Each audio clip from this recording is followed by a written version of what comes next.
और ये भी याद रखिए, हम वाक़या करबो वाला तजदीद गम के लिए नहीं करते। अगर कोई शायद ये समझे कि हम गम जिंदा कर रहे हैं, ऐसा नहीं है। बात यह है कि करबला की दास्तान इतनी गमगीन है, जिन किताबों पे लिखा है वो किताबें आज तक रो रही हैं, वो अल्फाज खून के आंसू रो रहे हैं, वो मौसम रो रहे हैं, वो गलियां रो रही हैं। करबला का वाक़या इतना शदीद है, रोना मोहब्बत में या उनकी अज़मत और शान को देखकर ये एक अलग अमल है। पीटना, मातम करना, ये अगली स्टोरी है जो हम सुन्नी नहीं करते, जो हम सुन्नी। मैं गुस्ताखाने अहले बैत व गुस्ताखाने सहाबा को, बिलखुसूस गुस्ताखाने अहले बैत को, कि जब वो गुस्ताखी अहले बैत करें तो उनको वो जवाब दूं जो हज़रत हुसैन के बेटे इमाम ज़ैनुल आबिदीन ने दिया। हमने उनसे जवाब देना सीखा है। ज़रा सुनिएगा। हाय हाय, करबला से वापसी पर जब ये हुसैनी काफ़िला, लुटा फटा काफ़िला, हज़रत सैयद सज्जाद, हज़रत इमाम ज़ैनुल आबिदीन रज़ियल्लाहु तबारक व तआला अन्हु आपकी क़ियादत में दमिश्क के एक बाज़ार में पहुँचा तो एक शख्स कहने लगा, वो मेरा घर है ऊपर, इनको ऊपर वाली जगह पे रखना है, बाला खाना है वहाँ रखना है। आप सोच सकते हैं कि जिसका सारा ख़ानदान उसकी आंखों के सामने ज़िबा हो गया हो, जिसने एक एक करके सारे दुख अपनी आंखों में समेटे हों, जिसने ख़ानदान रसूल के खूबसूरत फूल इस ज़मीन में मिलते और मसलते हुए देखे हों, उसके सीने में कितने दर्द होंगे।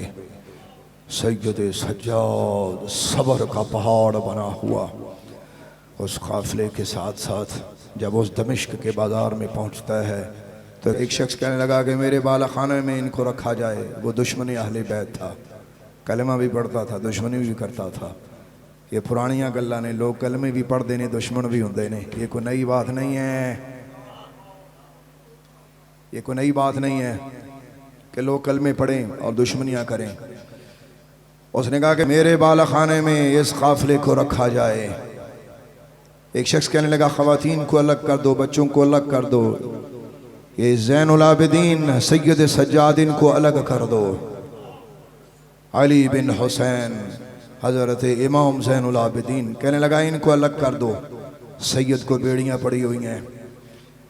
नऊज़ु बिल्लाह अस्तग़फिरुल्लाह। मैं वो अल्फाज बयान नहीं करना चाहता, मैं वो कैफ़ियत बयान नहीं करना चाहता कि जिन कैफ़ियत के साथ सरकार दो आलम अलैहिस्सलातु वस्सलाम के इन शहज़ादों ने करबला में वक्त गुजारा है। अपने बेड़ियों के साथ सैयद सीढ़ियाँ चढ़ता हुआ ऊपर की मंजिल पे पहुँचा और जैसे वहाँ पहुँचा तो एक शैतान सिपाही जो कि यजीदियों की फ़ौज का था और शामी था, और ये जो मैं वाक़या बयान कर रहा हूँ ये तफसीर इब्न कसीर में अरबी में मौजूद है, आज उर्दू भी उसका तर्जुमा मौजूद है, जो चाहे देख सकता है। अरबी पढ़ने का शौक़ हो तो अरबी पढ़ ले और उर्दू पढ़ने का शौक़ हो तो उर्दू पढ़ ले।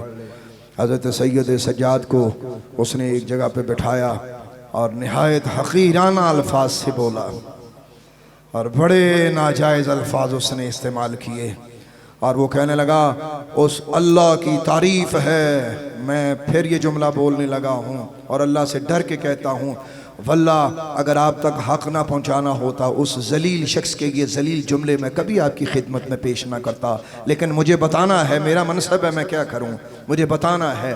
सुनिएगा, मैं वो उस खबीस के वो खबीस जुमले दोहरा रहा हूँ। कहने लगा, अल्लाह का शुक्र है कि जिस अल्लाह ने तुम लोगों को कत्ल किया, अस्तग़फिरुल्लाह, अल्लाह का शुक्र। अब उसके जुमले सुनिएगा। कहता, अल्लाह का शुक्र है जिसने तुम लोगों को कत्ल किया, जिसने तुम्हारा नाश किया और जिसने तुम्हारे फितने का कला कमा कर दिया। सैयद की निगाहें नीची थीं, इमाम ज़ैनुल आबिदीन ने आंखें उठा के देखा और शेर का बेटा शेर है। इतनी दुख सहने के बावजूद बड़ी दलेरी से कहने लगा। आपने फरमाया अब सोचिएगा कि किसी के बाप के बारे में, किसी के ख़ानदान के बारे में इस किस्म के अल्फाज बोले जाएं तो उसका अंदाज क्या होगा। और फिर वो लोग कि जो खुद ख़ानदान नबुव्वत थे, यानी कि जिन पर आयात रब्बानी उतरा करती थी, जिनकी अज़मत व शान में अरबी कितना ही फासला हुआ था सरकार दो आलम को दुनिया से पर्दा किए हुए, तो उनसे कोई ये बात कर रहा था तो उनको कितना बुरा महसूस होता होगा। इसको महसूस कीजिएगा। हज़रत इमाम ज़ैनुल आबिदीन ने अपनी निगाहें बुलंद की। इस जुमले को बयान करने के लिए भी हौसला चाहिए।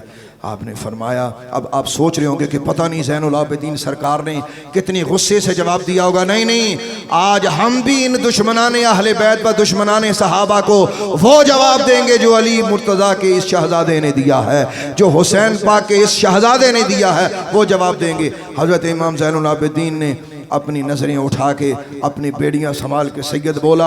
आपने फरमाया अक़रअतल क़ुरआन, और तूने कुरान पढ़ा है? ये बहुत बड़ी बात है। जिस जुमलों पे आप सुभान अल्लाह माशाअल्लाह तड़पते हैं, उन सब जुमलों से ये बड़ा जुमला है। काश आपको इसके वज़न का पता होता। इसका मतलब है जब भी कोई दुश्मन बात करे, अगर अल्लाह ने आपको इल्म व हिल्म दिया है तो आप किताबुल्लाह व किताब रसूल से गुफ्तगू करें कि यही बड़ों का अंदाज़ है। और ज़रा समात फरमाइए कि हज़रत इमाम ज़ैनुल आबिदीन सरकार ने फरमाया अक़रअतल क़ुरआन, फरमाया तूने कुरान पढ़ा है? कहने लगा नाम, हाँ मैंने पढ़ा है। आपने फरमाया क्या तूने वो सूरत भी पढ़ी है जो हामीम से शुरू होती है? वो भी तूने पढ़ी है? उस सूरत को भी तूने मुताला किया है? कहने लगा कमाल है, जब मैंने पूरा कुरान पढ़ा तो उस सूरत को क्यों नहीं पढ़ा? फरमाया अच्छा अगर वो सूरत तुमने पढ़ी है तो फिर क्या तुमने उसमें ये आयत नहीं पढ़ी कि अल्लाह फरमाता है कुल ला असअलुकुम अलैहि अजरन इल्लल मवद्दत फिल कुर्बा फमन यक़तरिफ हसनतन नज़िद लहू फीहा हुस्ना इन्नल्लाह गफूरुन शकूर। कि अल्लाह ताला अपने हबीब को फरमाता है, वो हबीब जो मेरे नाना हैं, जो मेरे जद्द अमजद हैं और तेरे आका और मौला हैं, उनको अल्लाह ने फरमाया मेरे हबीब आप फरमा दीजिए, अपनी उम्मत को फरमा दीजिए कि ओ मेरे उम्मतियों, मैं मोहम्मद अरबी तुम्हें दीन दे चुका, तुम्हें इस्लाम दे चुका, तुम्हें रहमान और रिज़वान अता कर चुका, तुम्हें अल्लाह से मिला चुका। मैं तुमसे इसका कुछ बदला नहीं मांगता, इल्लल मवद्दत फिल कुर्बा, मगर अपने करीबियों की मोहब्बत मांगता। कहने लगा अच्छा तो जिन करीबियों का जिक्र किया गया है वो आप हैं? यानी उसने तनज़िया अंदाज में पूछा। आपने उसकी तरफ देखकर मुस्कुरा के फरमाया मानने वालों, आज ना मानोगे कल दरबार रब में तो मानना पड़ेगा, कल अल्लाह के दरबार में मानना पड़ेगा। फरमाया हम वही हैं कि जिनका जिक्र अल्लाह ने कुरान में बयान फरमाया है। खुदा फरमाता है वमन यक़तरिफ हसनतन नज़िद लहू फीहा हुस्ना, जो अहले बैत की मोहब्बत की नेकी करे अल्लाह फरमाता है मैं उसकी और नेकियों में इजाफा फरमाता हूँ, मैं उसकी नेकियों में इजाफा फरमाता हूँ, उसके नेकियों को और हंसी बनाता हूँ। ज़रा कुरान की आयत सुनिए, लुत्फ़ आ जाएगा। लोगों सुनो ज़रा, आज लोग कहते हैं मेरी ख़ताएँ माफ़ हो जाएं, मेरे गुनाह माफ़ हो जाएं। अल्लाह ताला फरमाता है मेरे नबी की औलाद से मोहब्बत तू रख और इस मोहब्बत पे इस्तिक़ामत रखना और धोखा ना देना।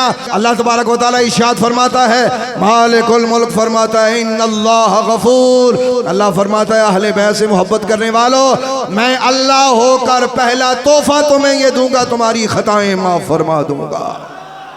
अभी आयत यहाँ ख़त्म नहीं हुई। और मेरे भाइयों और मेरे बच्चों और नौजवानों, मेरे बुजुर्गों, अभी आयत ख़त्म नहीं हुई। इसका आखिरी लफ्ज़ समात करो, आखिरी कलमा समात फरमाओ। अल्लाह ताला फरमाता है शकूर, गफूर का माना होता बख्शने वाला। अब ये मैं अल्लाह का कुरान पेश कर रहा हूँ। या अल्लाह जब तूने हमें बख्श दिया, अब शकूर का क्या माना हुआ? शकूर का माना ये होता है कि शुक्रगुजारी करने वाला, जिसको कहते हैं तेरा शुक्रिया, शकरतुका। अल्लाह इन चीज़ों से पाक है, लेकिन अल्लाह ने यहाँ शकूर का कलिमा लाकर बताया। और मेरे हबीब की औलाद से मोहब्बत करने वालों, कोई शख्स तुम्हारी कदर करे ना करे, इन्नल्लाह गफूर, अल्लाह बख्शने वाला है। उसके बाद फरमाया शकूर, कोई कदर करे ना करे, मैं अल्लाह होकर तुम्हारी कदर कर रहा हूँ।